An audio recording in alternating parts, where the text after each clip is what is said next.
بسم الله الرحمن الرحيم قل أعوذ برب الناس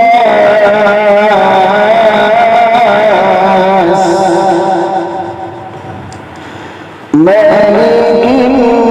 الناس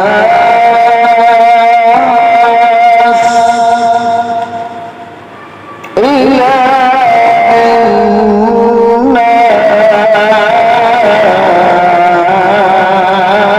الناس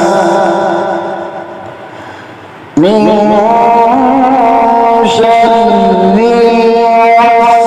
الوسواس الذي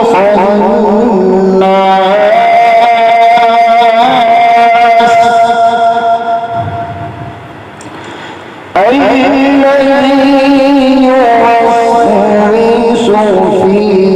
صدور الناس من الجنة والناس